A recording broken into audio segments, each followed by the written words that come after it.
Let me remember it for a second. Alright, so February 29th, 2019, it was a beautiful day. Me and my friends decided to go riding after school, and so one of my friends said, I have a great spot that I don't think anyone's touched. It's got fresh snow, and we should go ride there. I said, alright. So we go, we get fuel, get some drinks, some snacks, the usual, and met up with one of our other friends and headed out to the spot. And so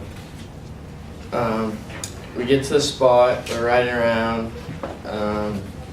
There's not much untouched snow until we decide to go down some of the skidder trails and clear cuts in the woods. And then we got to the good stuff. It was pretty deep. We had ridden up some skidder trails. No one got stuck too bad that took long to get out. It was fairly easy to get out. And then there's this one skidder trail we went to go up, and me and my other friend were riding Polaris, and the other rider was riding Yamaha, and he decided to go up the skidder trail, but didn't make it past the base. So we had to go and ski pole him out, but Yamahas are so heavy that it's really hard to get unstuck. So we finally got it unstuck. It probably took 20-25 minutes to get out. And then I was like, you know what, we should keep going down here. The snow's great. It's not crusty, it's powdery, nice and deep. So we headed out, and I was in lead, and then my other friend on the Polaris was behind me, and then the Yamaha was behind him. And I was cruising along, going up the skidder path, and I get up there, and there's not much left to go, so I figure I have to turn around. So I find a place to turn around, and I get turned around, and on my way back down the skidder trail, the person on the Yamaha was stuck on a hill like that, and I was like, great, this is gonna suck to get out. So I look off into the distance and see the other rider stuck like that, off towards the side of the trail. And I was like, wow, this day went from good riding to this is gonna suck trying to get people out. So the person on the Yamaha had got himself out and moved up a little bit, but got stuck again. So we went and helped the guy on the Polaris get out, and we must have ski poled him for probably 25 feet, and his sled just kept trenching out and would not get out. So finally, one more time, we pulled him out, or ski poled him, and he came right out. So that's one sled down. Now we still got the Yamaha that's buried in a trench, and the sun is slowly setting. So we go up and we ski pole, it's not moving. So we start digging them out and get it so that the running boards aren't 1.5 feet under the snow, and dig out the front end so it's level. And then we ski pole, get it out a little bit, just kept trenching out, and then finally we're like, sun's setting quickly now, and we finally get it out, and we still have to get it turned around. So I went down into this little clear cut off the side of the trail, and I had to try to turn it around in the same path that I took my RMK through, but the sled didn't want to follow that path, so I had to have a plan B. But by the time I found my plan B, it was stuck again. So I was like, great. The sun's almost behind the mountains off in the distance, and we're all exhausted, wanting to go home.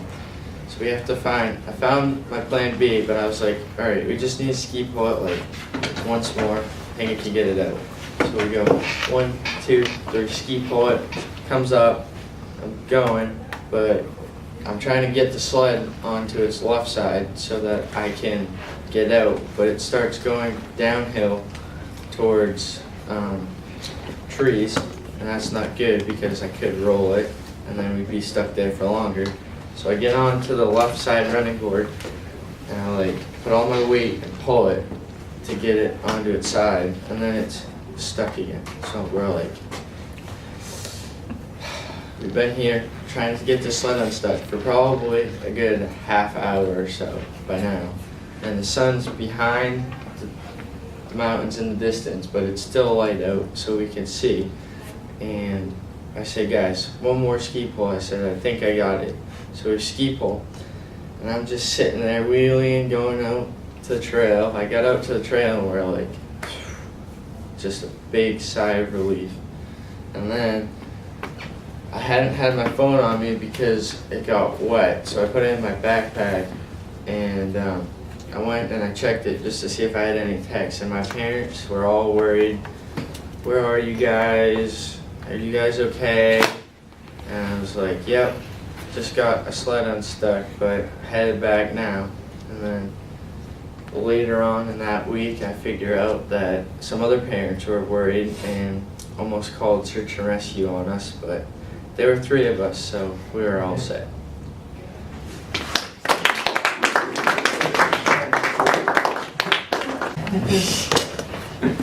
Okay, so everyone goes or has heard of or has watched Family Vacations on, so I'm going to talk about our first trip to Myrtle Beach. It was like 4 years ago, I think. And my mom will do anything not to fly, like she just hates it so much. And so we've been to like Virginia and stuff, and she wanted to go fly their dad, and she didn't want to fly, so we decided to drive. And we decided to ask my grandparents to come. And so first trip to South Carolina and my grandparents, all in the same car.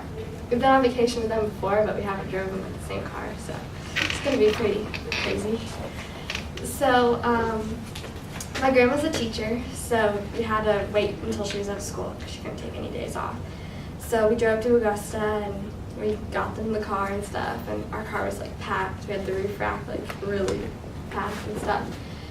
And the kicker is we had to take their friend's like route to South Carolina, which is a really boring route. Apparently cuts traffic off, but it's like an hour extra, and it's really annoying because you don't see anything.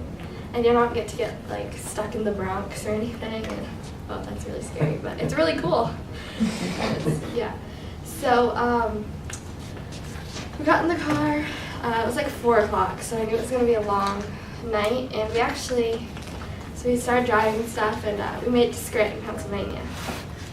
And so compared to our like trips in the like now that we take. It was actually the farthest we've ever made on our first night. And so it was like 12, I think. And so we get to like this hotel, and my mom, she's kind of like paranoid about things. So she's like, we have to unload the roof rack because you never know, like someone could break into it even though there's a key and stuff. So we literally unloaded like everything. And by this point, it's like 1 a.m. and we're like, seriously? So we get 2 rooms, and one for my grandparents, one for all of us. And we get to our room, there's a pull-out sofa, so, you know, my sister and I are brats. So we decided to take the king bed with our mom and make our dad sleep on the couch. And the pull-out couch was out, and he was laying on it, and it actually collapsed and broke. So I was so mad because I like to sleep. So I actually slept on the floor, and yeah. So we actually slept for a few hours. We actually got up at like 7, loaded the car back up, started driving. And my grandma goes, let's go to Lancaster. She wants to go to Amish country. And I was like, oh my gosh, seriously? What is that? And my sister's like 5 or 6, and I'm like, this is going to be a great day with her. We're in like the way back, yeah. So we stopped at lunch in Hershey, Pennsylvania, where like the Hershey Kisses and chocolate is made. Yeah, and she wanted to go like to all those factories and stuff, and we were like, no. And most of them are closed because it's like April, and that's like their vacation time there too. And we stopped at lunch, and I will never forget the face on of my mom when my grandfather parked the car and hit the curb with her brand new rim on her brand new car. And she was so mad. I think that ruined her vacation. I think she could have gone home and been totally fine with that. So yeah, lunch was done, started driving. So we get to Amish country. It's like this abandoned, it's like fields, farms. Yeah, it's pretty small. It's kind of like Rangeley, except it's Amish country. And so we were driving through, and well, it was kind of abandoned, and I was confused because it looked like stores and stuff. Well, come to find out, we drive by this one store, and there's the sign says, "Sorry, we're closed. It's Good Friday. It's Good Friday." So yeah, that explained everything. So we literally 3 hours off of our trip. We were stuck there. And that's great. My sister's trying to get antsy and stuff. So we're back on the highway, thank God. But it's one of those, it's like kind of sketchy highway. And she's getting really mad, my sister. And all of a sudden she starts freaking out and throws, she has this like DVD player, at my grandma. And my grandma was like, my grandma doesn't get mad or anything, so she's like, "Oh my God, Emily, oh my God," and like, the grandma way. And so we get to we're in Virginia and almost to Richmond, I think. And my mom was like, "Okay, we'll stop for the night." So we stopped, or no, we didn't stop yet. She had to look for a hotel, so she's calling and stuff. Well, she has this thing about driving around to find like the safest one because she Googles crime rates. And so that's an hour. And so that was great. My sister's sleeping finally. And so we get to one hotel, she's like, "Okay, I'll just stop here." Come to find out, I guess there's like NASCAR races in Richmond. And it took us like another hour to find a vacant hotel with a good crime rate. So yeah, and so we finally get to bed, and no pillow sofa, just 2 queen beds, thank God. And so we get up that morning. It was at 8 because we were like exhausted. Stopped for breakfast. We did not unload the car that night, so it was pretty good because of the 2 hours of just driving around Richmond. And so finally get in the car. Almost just the Carolinas. Well, North Carolina is the most boring 4 hours of your life. It's just flat, trees, like there's no ocean yet, so you're like, seriously? So you're just like really anticipating all that, so you're like, oh my God. So we're like gonna stop for lunch, I think, and we're like not even through North Carolina. And like, I know that Myrtle Beach has all those bypass highways, like the bridges, so I was like, yeah, we're here. And we get there, my grandpa's like, "No, we have like 3.5 more hours left." And I was so mad. So yeah, I almost cried, I think. So we get back in the car, and we're driving, and we're almost to South Carolina. And when you get to South Carolina, it's kind of sketchy every way you go. And the ways that we go now is the same way you go in that route, just to enter. And it's these ghost town areas with broken traffic lights, so you just have to drive through. It's kind of weird. And there's 100 churches just in that area that you pass. It's up the line. And I'm like, oh my goodness. And that's all I can remember from that route because there's nothing. And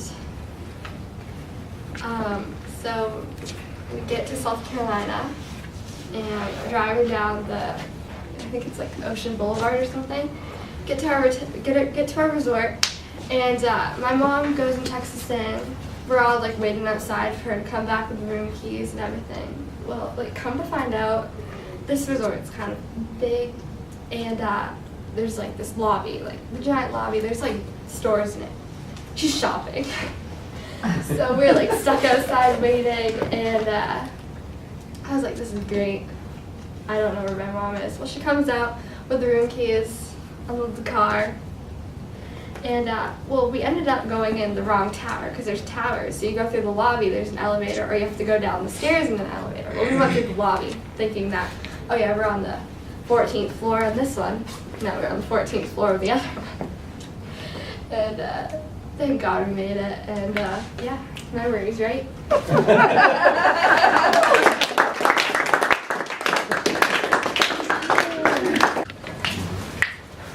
So, way back in the day, when my family first moved to Maine, it was in the December of my kindergarten year. I was 5 years old, and we got here about 3 weeks before Christmas. So it was pretty early in December.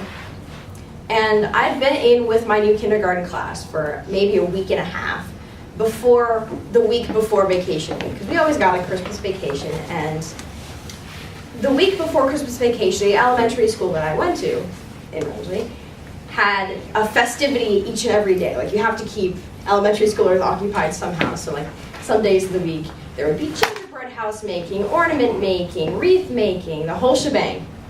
And the Friday before vacation, they had a bunch of activities going on at the same time in different rooms. And the way that they always organized these kinds of events was that there was an activity in each room. And once you chose a room, you couldn't change your room. And they were very adamant about this idea because they didn't want like frosting craved children running around with glue and glitter just making a mess of everything, as many elementary schoolers have an unspoken pact to do. And you know, they had the typical like gingerbread house making, cookie decorating. But if 5-year-old me was any precursor to the fact that I hate any kind of manual labor, I chose to go into the movie room. And they never told you what kind of movie they would play in the movie room. And that turned out to be a very sizable conflict for me. So we have a bunch of mixed grade level students sitting crisscross applesauce on the carpet in front of the whiteboard, waiting for the projector to warm up. And just a little tidbit about me, just an important piece of background information. For as long as I can remember, I've always hated claymation animation, especially the Aardman Animations cartoons. And if you don't know what Aardman Animations are, those are the people that animate Wallace and Gromit. Just like the whole bulgy eyes and like the weird mouth thing, I can't handle it. Like, some kids are scared of clowns, other kids are scared of the dark. I'm scared of clay people. So we're all sitting on this big carpet, and we're in the first grade room waiting for the projector to warm up. And you would think that, you know, it's Christmas time, they're gonna play a Christmas movie, you know, like The Grinch or like maybe Rudolph. No. They chose to play Wallace and Gromit, The Curse of the Were-Rabbit. Oh my god. Yeah. and so we're sitting on the carpet, and the projector's warming up. And the projector comes on slowly, so they take off the cap on the projector, and you just see things like starting to like fade into focus. And I see the corner of one weird looking mouth. And I see a bulgy eyeball. And I knew that I was done for. Like, in my mind, I knew that there was no way I was going to make it out of that room alive. But 5-year-old me was a rule follower. Well, I mean, not so much now, but 5-year-old me was a rule follower. I was a rule follower, and so I was thinking in my mind, once you choose a room, you can't leave the room. And I didn't, like, I was so scared out of my mind. I was like, I can't leave the room, I can't leave the room. Just hyperventilating in my mind, I can't leave the room. Because I thought that I was going to get in trouble. And I was doing pretty good for the majority of the movie. I was sitting on the carpet. I was internally just dying and seizing inside, and my eyes were fixated on the whiteboard. And the point at which the main character starts to turn into the were-rabbit after having fused his brain with the bunny, I cracked. Just tears everywhere. I started like crying. I started bawling. I spring out of my seat. Tears are flying everywhere. I run to the door, open the door, slam the door. I'm running down the hallway all the way to the kindergarten room. I'm just stamping my feet. It's a complete tangent. I go into the kindergarten room. People are like, "What's going on? Is something wrong?" I was scared of clay people.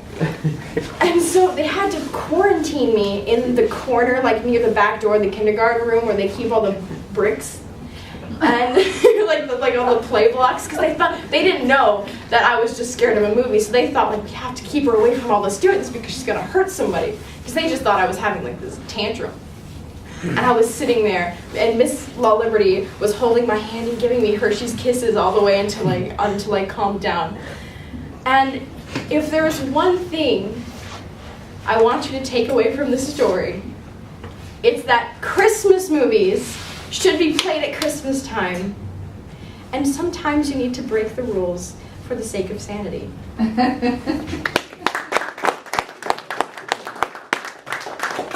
Okay. So one day, me and a group of like 3 friends were just messing around playing basketball around my house at like 9 to 10 o'clock. And we decided that we were all bored of playing basketball because we'd been playing it for like 6 hours before that. So we decided to throw snowballs at cars. Great idea, right? So we go down to the end of the road and we like get next to this garage. There's like no street lights. It's pitch black where we are. They can't see us from the road. And we all just start bombing snowballs at cars. Just keep in mind there's 4 of us. And there's like a bunch of cars going by and we couldn't hit anything for like a good 10, 15 minutes. Then there was like this little blue car, it was like the first one we hit. It was driving down the road and I swear every time we hit a car, it was like when it was in midair, it like went in slow motion and you could tell it was gonna hit the windshield. And so we all 4 throw and all you hear is thump, thump, thump, thump. And we all started dying laughing, thought it was the best thing in the world, so we decided to keep going. And the next car that was coming was a big white truck with black fenders on it. And it was coming like from like the loony bin towards Lakeside. And we all bombed snowballs at it and missed it by inches in front of it. So I knew that the guy saw the snowballs at least. And he pulled into Lakeside and turned around, or he pulled into Lakeside and went in. And then a couple more cars came. We didn't really hit any, we missed all of them. And the white truck's coming back, and I had 3 friends with me, and I was like, guys, this guy already saw our snowballs, do not throw. And of course, they didn't listen. So all 3 of them throw, and like I said, it went slow motion, and I saw it. I knew they were hitting. So all 3 of them decked his windshield, and all we see is brake lights. Everybody starts freaking out, yelling swears, and just running through waist-deep snow. None of us could move. And one of my friends went and hid behind a snowbank. One went, I don't even know. One went on the back side of a garage, and I couldn't run because I kept sinking. And I was stuck like 10 feet from where we were when we were throwing. And I was just running, kept sinking to like my hips, so I just decided to just jump and turn sideways. And I was laying in the snow on top of like a pile of bamboo, looking where the guy was. And he like starts yelling out of his window. He's like, "Come out, you little bastards." And he starts yelling at us, and nobody's saying anything. And he stays quiet for about like 5 minutes. And then one of my other friends starts to walk, I hear his footsteps starting to walk out, and I was like, what is he doing? And then all of a sudden he's like, guys, it's good, come out. And at this point I can still see the guy's brake lights on the white side of the garage, so I was like, okay, he's not gone. And then all of a sudden you hear the guy scream, what was that? And then you hear footsteps of someone just taking off. And the guy gets out of his truck and starts trying to run through the snow after him. He just eats it right in front of me and like starts picking up snowballs and whipping them at him. And like, I'm laying like 10 feet in front of the guy. Snowballs are just going over my shoulders, like they're inches away from me. This guy's like from me to autumn away. I'm just laying there looking at him, and they're just hitting the 3-bay behind me. And all I remember is like all of us coming back to the road, and we were just talking about what just happened and how we all individually got away, just yelling and talking over each other. And we all thought it was hilarious. So we all head back inside because we didn't really want him to like come back and see us all on the road, and like obviously he'd assume it was us and come talk to us. So we all head inside, and then the next day I talked to my friend Will. And I was like, we were throwing snowballs at some guy's truck, and he chased us through the woods. And then eventually, came to the conclusion that I knew the guy that we hit with snowballs. It was AJ Ash, and we all pelted his truck because he told Will about how he chased kids that threw snowballs at him.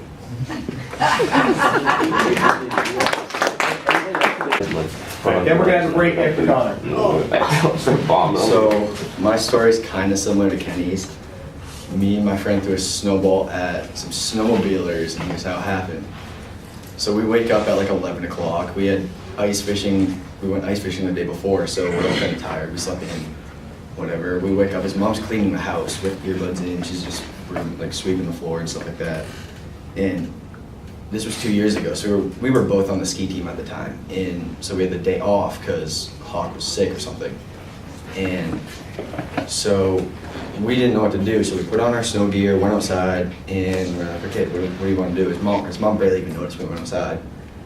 And he's like, okay, do you want to go watch the snowmobiles go by? I'm like, all right. So we walk up the hill, they go by, we're kind of judging them, but one out of 10, like a 5, whatever. And we're like, okay, we're teenagers, we can spice this up a little bit. My friend goes, oh, I'll moon this guy.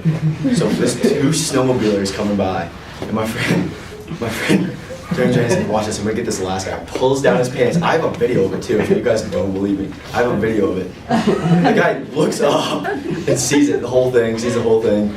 Full moon, broad daylight, and we start laughing, we jump down the hill, we're like, all right, yeah, this is great.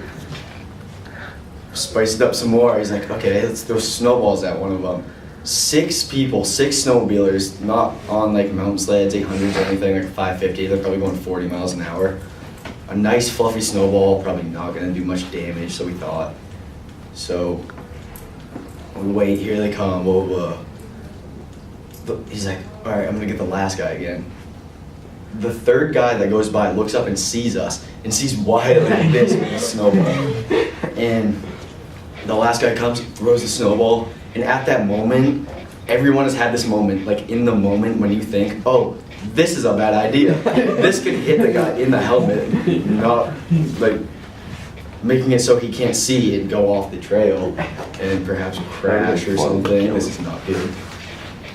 Throws it anyway. Hits him right in the thigh. We duck down the hill laughing, blah, blah, blah. And then you hear the loud, eerie sound of the snowmobile backing up. The next 6 snowmobiles come, same thing. And we're like, uh-oh. Like, what do we do now? We're kind of stuck behind this little hill, up on top of it, that's like 10 feet off the ground. And my friend looks over, he jumps down, he's like, yo, we gotta go. I'm like, why? You can hear the 6 middle-aged men. I'm like 15 at the time, my friend's like 13, talking, and the 3rd guy that saw us, he's like, yeah, I saw some kids up on the hill. He obviously hasn't ever heard of like snitches and stitches or anything like that. So he's ratting on us and stuff. And so my friend starts booking down the hill, down towards his house. And I look over, I'm like, why should we leave? Like, this is like the best thing I've ever done. I look over the hill and I'm face to face with like 6 middle-aged men. And I'm never gonna forget the like face that guy made. He's like, oh my God, that's the kid. He's climbing up that hill. So I start running down, and my friend's down his driveway, and I'm like next to his cars in his like little parking lot area. And I had no idea what to do, so I thought of what any teenage boy would do, and that's play dumb. I acted like no one was there. I didn't know what was going on, so my friend's down there. They're yelling at us, swearing at us. I'm like, hey bud, I think someone's talking to us. This guy didn't buy my act for a second. And they all start running down. So we take off, and if you know where his house is on Depot Street, you know that if you go down his road, Haley Pond is like 100 feet away. So we get onto Haley Pond, and we're running. We went ice fishing the other day, so there's already snowmobile tracks, so we had room to run. We ran, we got to the middle of the pond, looked back, they're not there, so we kind of take a break a little bit, start jogging a little bit, make sure they don't come out. But, 5 middle-aged men in winter aren't just going on a stroll around town, they're going to Sarge's, and the trail to Sarge's goes on to Haley Pond, which we're on. We're in the middle of Haley Pond, and it's starting to get like waist deep snow because we ice fished way back there, and we're still trying to run and stuff. And all of a sudden, we get like maybe 3/4 of the way. We look back, and 6 snowmobiles come out of that like little gap that comes out onto Haley Pond, and they just right to the bar. They see us. We take off again. We get maybe like 40 yards away from the edge of like to town. I look back, my friend's like hands on his knees. He's like, He stopped right in his tracks. I'm like, what are you doing? He's like, I'm tired, I gotta take a break. I'm like, have you not came to the conclusion that we were getting chased by like 6 middle-aged men on snowmobiles across Haley Pond? He's like, oh, I guess we should go. So we keep running and we get to like the edge of the pond and there's nowhere to go. Like we could either run another 100 yards to the ice rink and then go up the path, or go right through this guy's yard. And this guy's like shoveling like snow off his around his cars and stuff. So we run right through his yard. That didn't make him happy. So now there's like 7 middle-aged men. And we run to the NRI and we sit there. We haven't seen him. We sat there for 2 hours debating what to tell his mom. Like, screw the cops at this moment. Who cares if they call the cops? Like, what are we gonna tell his mom? Like, we've all been there too. And then we couldn't think of anything to tell her. Like, that maybe we were having a snowball fight and one went haywire or something like that and it hit the guy, or we didn't even throw one at all. Nothing added up. So, sat there for 2 hours, got hot chocolate, whatever, walked back to his house. He walks in and he's like, all right, I'm gonna take this beating. He walks into the house and his mom's sitting on the couch drinking apple cider watching like the Today Show. And she's like, hey boys, what have you been up to? We're like, nothing. In town. She's like, where have you been? In town. In her eye. She didn't notice a thing. It's like almost like a movie. You guys aren't gonna believe me. It's like a movie when stuff is happening in the background. She had earbuds in, cleaning the house, like sweeping the house. Everything's happening, like 6 middle-aged men yelling at 2 kids in the front yard, screaming with snowmobiles and like throwing stuff at us and like chasing us down to Haley Pond. She didn't notice a thing. All she was doing was just cleaning the house with music. Couldn't hear a thing. So, moral of the story is do things when your parents are listening to the music.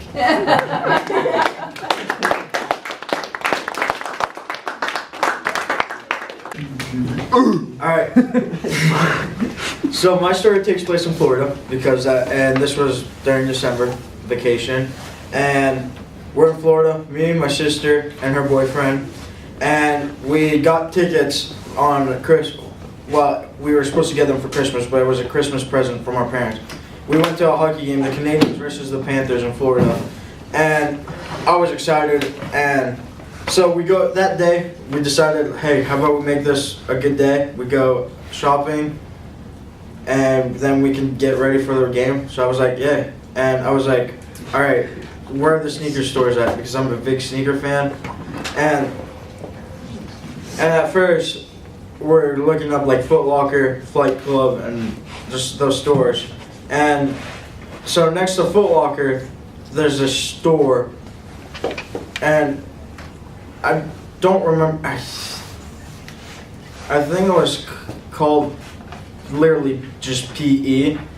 I don't know what it meant. It was just there was a big sign that was PE on it, and so we go in there because I see like jackets and just cool looking things, and we go in there, and I just go in there, and everywhere like it's a hall you go through, and there's just these rare sneakers like Off-White, Player Edition sneakers, just a bunch of nice sneakers that I would never see in my life or buy because they're way too expensive. And so then there's an employee who comes over and he's like, how may I help you today? I'm like, we're just looking. And then my sister was like, well,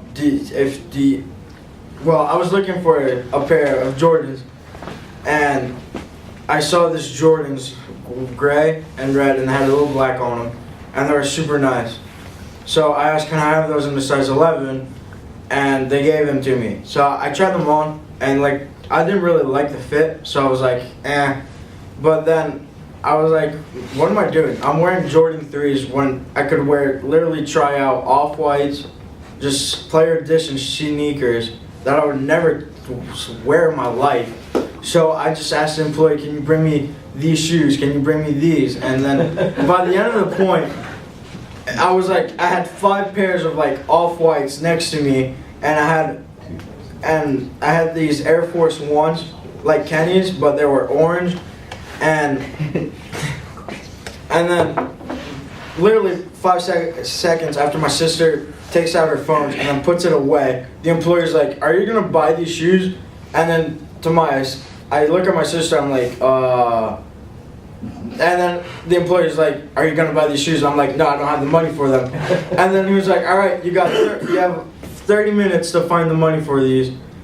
To at least buy one pair, you're getting kicked out of the store. So I was like, oh God. So here it goes, we gotta find this money. So I'm like, Val, I go to my sister, can you like give me my wallet so I can buy a pair of shoes? And she looks all over her purse and she can't find my wallet. I was like, what happened? And I'm just panicking at this moment because I was like, I'm gonna get kicked out of the sneaker store. And then I go ask her boyfriend, do you have money on you?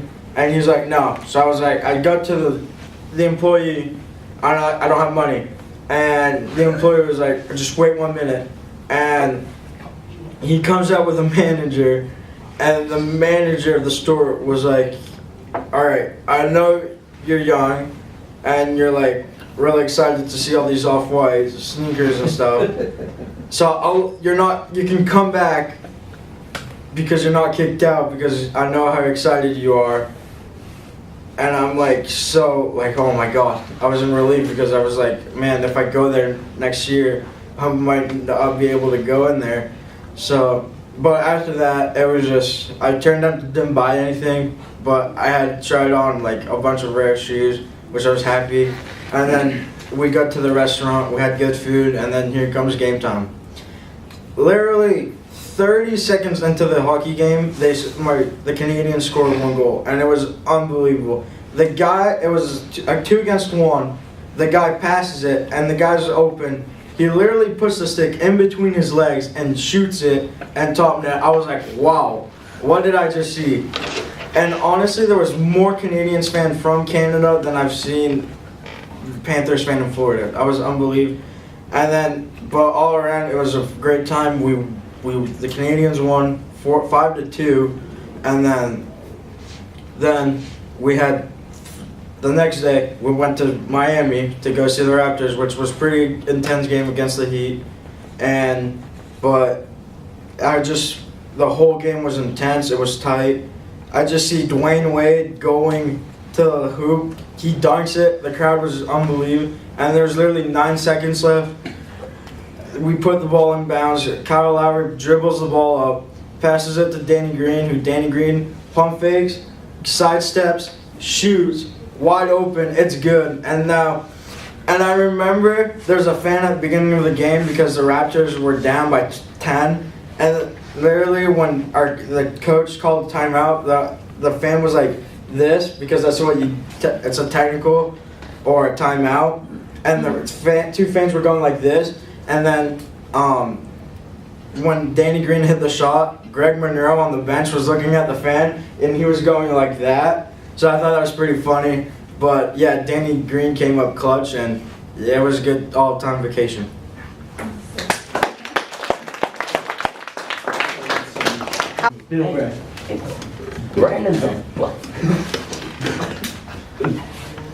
So I woke up one November morning.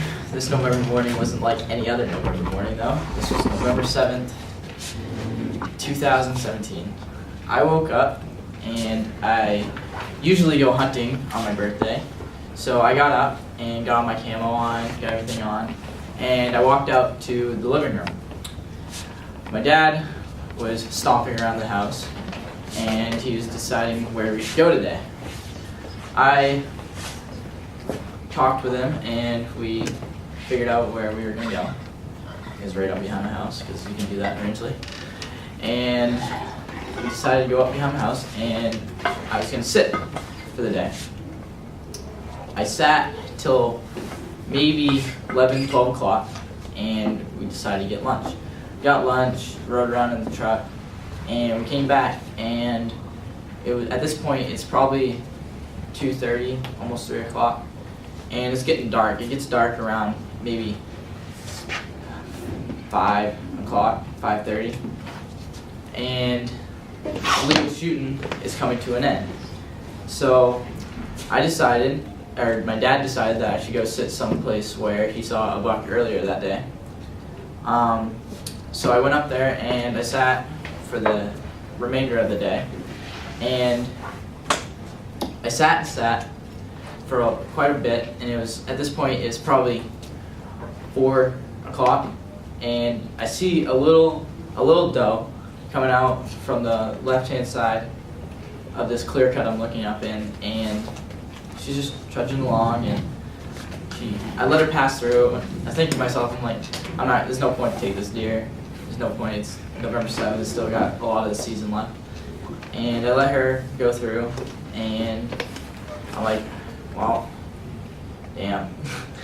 I'm probably not gonna see another deer today. And I let her go through, and I'm waiting till the end of legal shooting. It's coming right up. It's like 4:30. Legal shooting ends probably, I think it's like 5:06 or something like that. It's like dark, and I'm waiting, and I hear something to my left, not to my right. So I'm like, okay, this is possibly a buck or something chasing the doe. Sure enough, I look into the left of the woods, and I see the antlers grabbing at the trees, and I see 4 points on one side, and I'm like, okay, all right, I'm gonna take this deer. So I aim into the scope and I ease into the trigger. My dad calls me up and he's like, "Is that you?" I'm like, "Yes, I'm the only one in the woods right now." So he's like, "All right, stay there, and I'm gonna come up to you." I'm like, "Okay."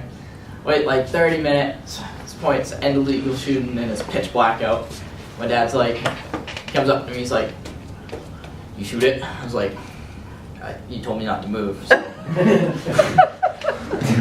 You hit it? And I was like, "I don't know." And he's like, "All right, show me where you shot it from." And I was like, "Okay, I don't know the exact spot where it was." So I walked straight from where I pointed the gun, and this big blood splatter all across the woods. And I'm like, "Yeah, I think I hit it, Dad."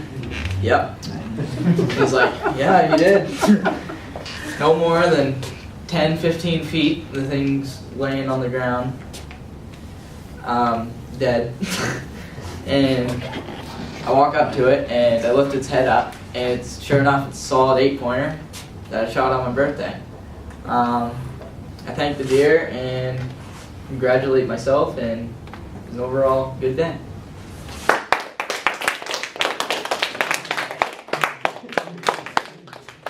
All right. Alright, when I was around 6 years old, it was middle of summer. I was living on Bowes Lane with my entire family. And seems to be a bit of confusion about that. When I say my entire family, I mean my mom, my dad, and my 2 brothers, who are my full brothers. We're all related fully. So there's not much to do during the summertime. It was like a 2-mile-long dirt road. If you kept going down the road, you'd reach like a gate to stop vehicles from going past, but you can just slide under it or go over it, or just go around it, because there was literally nothing on either side. And if you kept going, you'd reach a pile of boulders with birch trees growing through them at the end, and about 50 feet out from that, it was just a ring of bushes of berries. And if you went out like that from there, you'd reach the shale flat, which is where I got the shale that I split my leg open with. So we'd usually just either bike around or pick berries and try not to get stung by bees, which was difficult as they were everywhere. And so the field on your left, as you're heading to the boulder pile, you get wild strawberries there, and they were super good because they were really tiny though. They were really sweet. But there was a ton of bees' nests around them, but usually okay with bees because they sting you and they die, so they're a little bit more lenient with their stings. Then there was a bunch of hornet nests in the area as well, and they don't really care. Their stingers don't fall off and their venom regenerates, so they'll just bite and sting you as much as they want. Then there's ground wasp nests that there was like 6 or 7 of them, and after me and my brothers came back just full of stings all over my body. My dad went out and filled in all the ground wasp nests with cement. So there's no problem with those anymore. And we really like these wild strawberries, so we'd go out, and some of us would like run in, like my brother Kane and my brother Duncan would like run in, make a ton of noise and just stir up all the hornets, and then like book it down the road, and you see them following them. And I just go in and try and get as many as I could without getting stung, because only so many you'll leave at once, and they'll follow you for a good 2 miles is what I've realized. So if you can run for 2.5 miles, you're pretty good. Yeah, but the other thing was just riding bikes, which was pretty fun, but the road was basically flat, but it was tilted ever so slightly like this. So if you were where the gate was, if you give yourself a little push off, you could coast down the entire road without having to pedal. And then there was a little down and turn in the road before you got to the other mile-long straight that led to the actual road. And over the years, there was this logging company, Tibalt Logging Company, that was on the right or left side, depending on which way you were looking, because that's how sides work. And it started off as just like one building, but then the area to the right of them had been forested for a good like 1,000 feet. It used to be like a good area full of trees. Now it's just like flat. And you could see their equipment stacking the logs and working with it. It was pretty interesting to just watch them and see how much work they could do in a day. But we like to go yard selling a lot, because you could just find a bunch of cool junk that nobody uses that you could find to do something with. And so when my mom and dad came back one day, they came back with a brand new bike that they just got for like $5 at the yard sale. And it was a mountain bike. I didn't know what a mountain bike was. My bike didn't have handlebar brakes, and you just pedaled backwards if you wanted to stop. And so I went to give it a test ride, and I was looking at the handlebar things, and I was like, oh, those are probably just for holding on tighter. And so I start to pedal it down my driveway. My driveway is like this road, wall of blackberry bushes.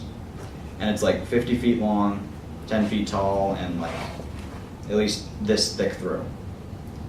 And so I'm pedaling down the road, and I meant to stop before I got to the actual road, and so I started pedaling backwards. Well, my foot got caught in the area that the chain goes through, because it went backwards so easily, and I just kind of slammed down on it, and it crooked my foot. And then I hear my parents shouting something about the handlebars, and I'm like, yes, I'm steering. And in that moment that I wasn't paying attention, I crashed straight through the entire blackberry wall. The bike ended up on top of me, and I was just caught in a pile of thorns. I remember that. It was funny. It hurt a lot, but I was just laughing because of my own stupidity. So I tried to stand up, but the thorns just kind of like dug in, because they were like wrapped around me and the bike, and they were just kind of holding us there. So if I stand up, it's going to hurt a lot. So I did the only sane thing I could do. I stood up abruptly. the thorns like really dug in. Like, they weren't like any tiny thorns. They were like, inch-long thorns that were growing on this bush. The bush is older than some of the houses that were on the road. And so they really dug into me and like cut me, but they had untangled themselves and broken enough so that the bike kind of fell off me. And so I went to reach for the bike, but I tripped on the vines that were around my feet, and I almost slammed my face right through the blackberry wall, which would have just cut all of this up. And but I caught myself, and I stepped out of all the vines, and I went to grab the bike, but it was still tied into it, so I just kept reefing on it until it gave out. Then I was wondering how I was going to get out, because I had the bike, and I looked over at the wall and there was a me-sized hole in it. So I was like, that's pretty handy. So I start pushing me and the bike out of it and across the street. And I see my mom and my dad, who were just standing there, and they were used to me like leaving, then coming back immediately, like all cut up and scratched or bruised. But this time I was just bleeding everywhere. My clothes were torn up, and it was just awful. And so I dumped the bike at their feet, and they asked, "Are you all right?" And I'm like, "Yeah, I'm fine. The bike's broken. The brakes don't work."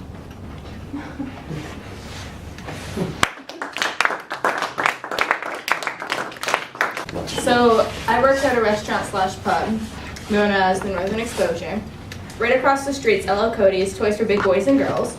It's like the local Walmart, except it's meant to cater more towards like people who hunt and fish. And so they have a gas station. Placed right beside us, the corner store, they also have a gas station. Right across from that is the snow machine and four-wheeling trails. In Errol, there are 3 places you can eat. Subway, where I work, or the Hog Trough. Keep this in mind. So that morning I woke up and I thought it was gonna be like any other day. And so like I got ready, did my normal routine, got in the car, me and Jessica like chatting, going back and forth. Get to work, like pulling in, not paying attention to any of the ATVs already parked there. It's like 7:45-ish. So like, jogging up the stairs, step into the kitchen, I hear yelling. There was one of the waitresses back there because when she dropped a plate, went to go pick it up, caught her hand open. So she was patching that up. And like, all my bins are full. I have 6 bins from the dining room. All of them are full. My kitchen sinks are already full, and so like I'm already thrown into the fray. So I'm punching in, going about washing all my dishes. As the day progresses, like I have waitresses coming back yelling at me because they're out of cups.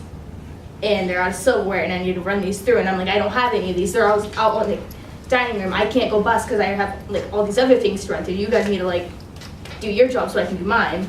And so like this continues for a few more hours. Finally, it gets slow enough so I got all my bins empty. I go up front, I go grab a cup of water because I'm thirsty, go back, and my bins are full again. And so it continues. Finally, 1:45. And so, I'm like, sweet, finally I can like work on my kitchen dishes. It's like, I'm sprinting back and forth because 7:30 to almost 2 o'clock, no breaks. So like doing all my kitchen dishes, 2 o'clock rolls around, I'm done. It's like the next dishwasher like walks in, he's pointing at me laughing because like it's my first busy day. I hadn't expected this because I'm used to like the slow Mondays. They think it's hilarious, but little do they know, the dinner rush was coming early because it's Jericho weekend.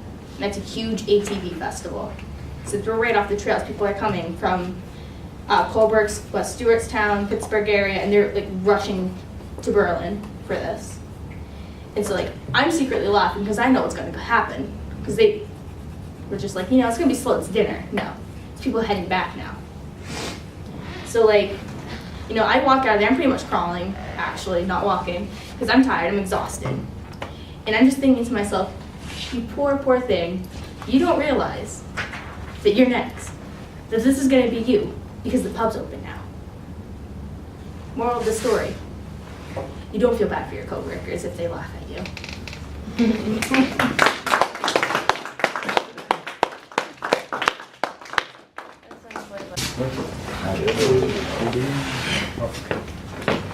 So one day during soccer season, I had gone to McDonald's, and so I walked in and I felt like getting some stuff off because I only brought like $10 with me.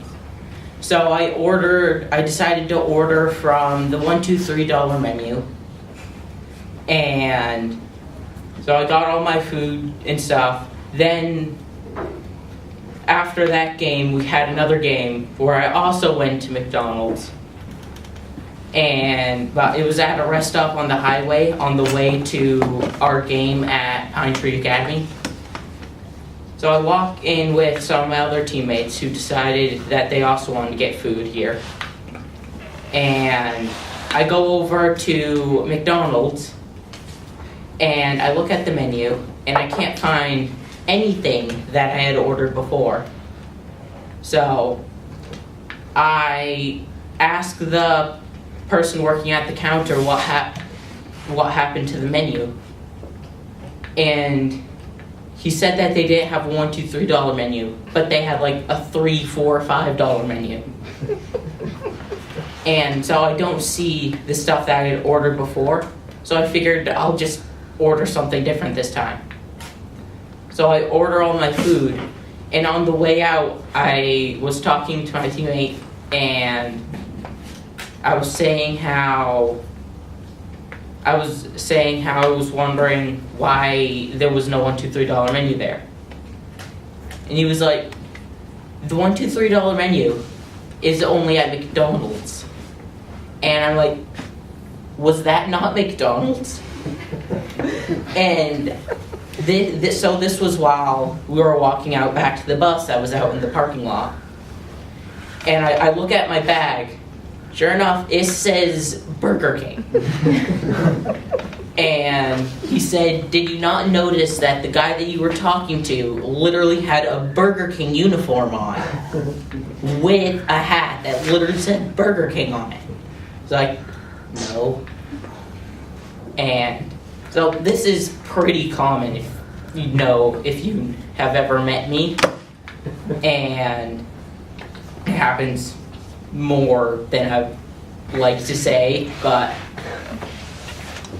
so we were laughing about it, and I told a bunch of kids on the bus. They were also not surprised, but we were all laughing and stuff. Stops the cat.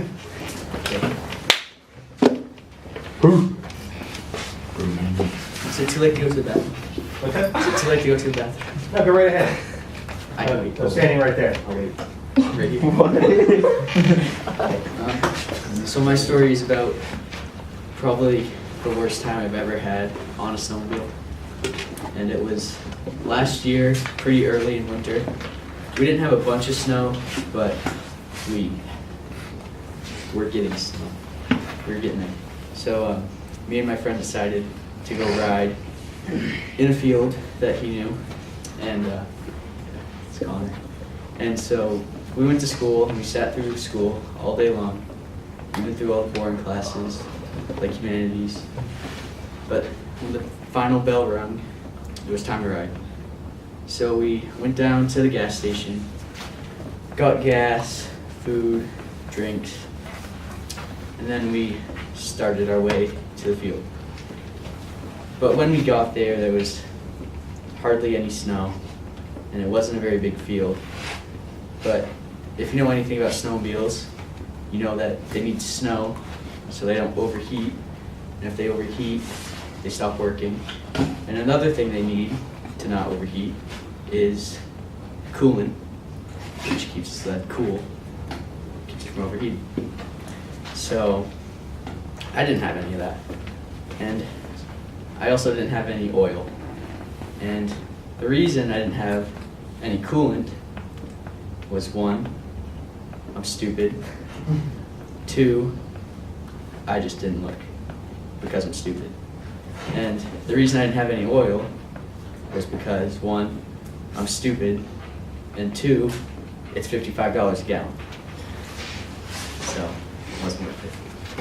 And but so when we were in the field, we were just riding, and my sled started to get a little hot, and I realized that I was leaking what little coolant I had left. So I popped the hood, I looked in, I was about to open the coolant cap, which on the coolant cap it says, in big letters, do not open when hot. And I opened it, and it flew into the air, and all the coolant I had left was gone. So I decided that it was time to go back to Boss. But about halfway there's a pretty long straightaway, it's like a mile. And because I'm stupid, I decided to pin the throttle and see how fast I could go. And I got about 20 seconds down the trail and heard a loud pop. and I was like, oh, I probably just blew a belt, so I'll just check. And I opened the hood, and my belt was perfectly fine. There's nothing wrong with it. And I was like, well, then what the hell just happened? And because I'm stupid, I was like, well, I have no idea actually what happened. So we're in the middle of nowhere. There's no service, no nothing, and the sled won't move. I can't even pull it over. It just won't go. And so my friend rides down the trail to call somebody, and I'm sitting there like, what the hell just happened? And then in my head, I'm thinking, I know exactly what happened. I blew my snowmobile up. And blowing my snowmobile up doesn't mean flames everywhere and a million pieces. It means the piston was cracked because it had no oil and because it was getting hot. And that was partly my fault.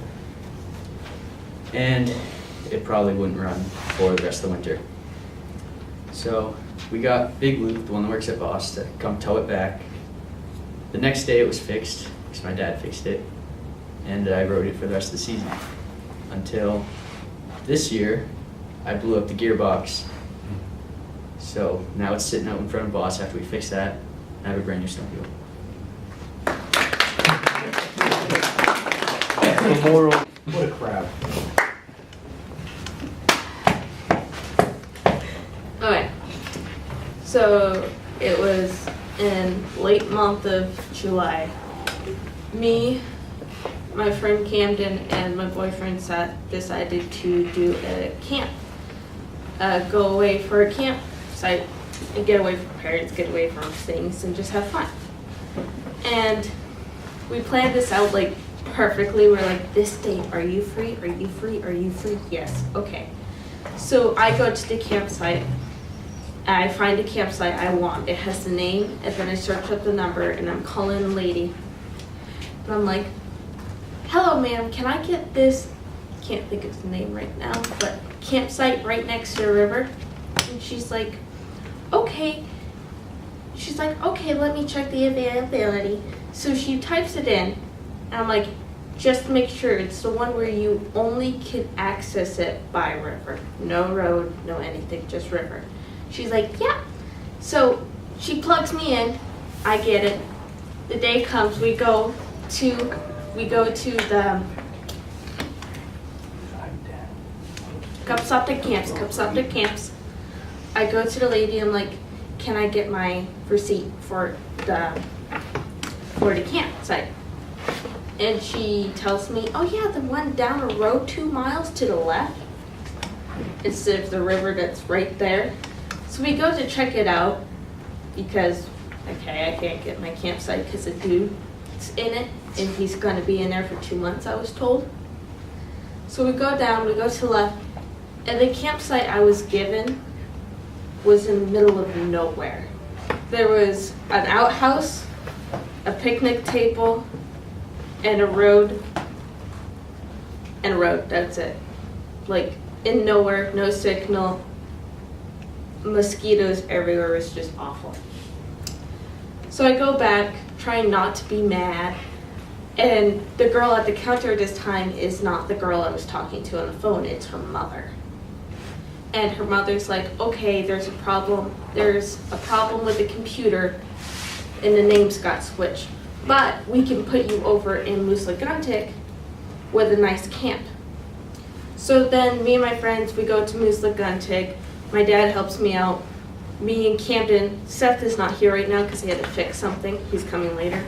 But me and Camden are in canoes. He's in the front with his stuff. I'm hooked up to him with my stuff. And then right behind me are 2 kayaks, which I'm very paranoid about because they have my stuff in there. And it's tippy. And I keep asking Camden if they're okay. So we get across the water and we go on to the campsite. And we're like making the tent and everything. We're like putting all our boxes that has the snacks, the packing. I'm very paranoid. I want to be ready. And everything's all set.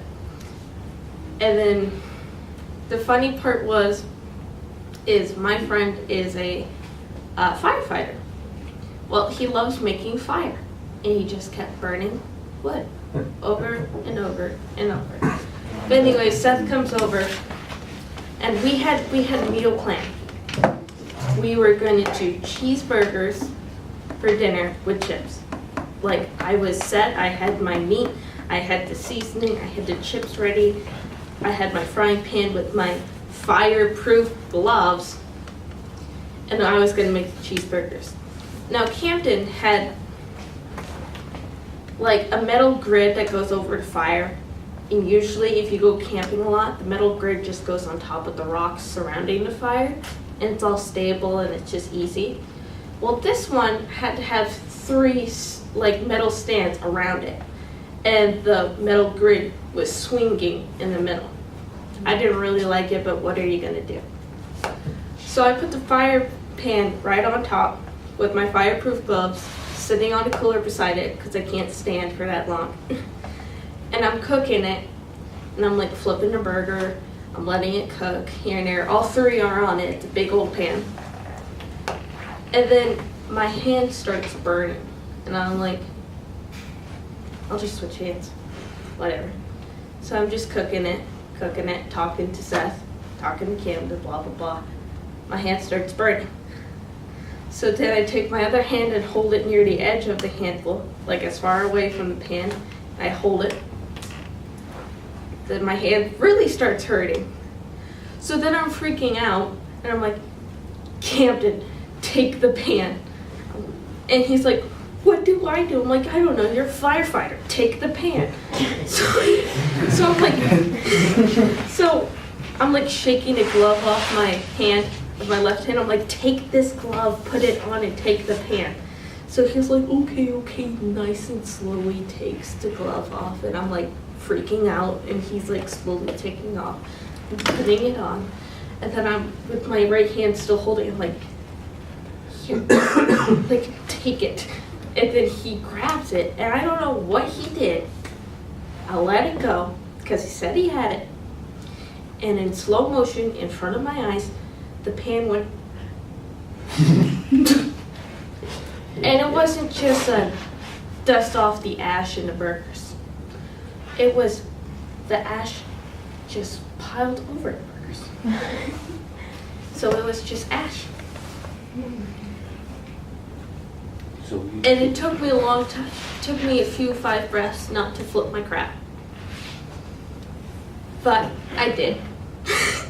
I look over at Camden, I'm yelling, I'm like, you burned the burger! I had it so planned for us. We're gonna have 3 burgers, we're gonna have cheeseburgers, we can have whatever we want, and now we're gonna starve. You're gonna starve. You're gonna starve. Needless to say, Camden felt bad for a very long time, and if he finds out I've said this story, he's gonna feel bad again, because I'll never let it go. But we decided to have hot dogs, because he ruined my cheeseburgers that I perfectly made. They were about done, medium. And the rest of the night was good until I woke up in the morning with my hands all scarred from fire burn. Fireproof gloves.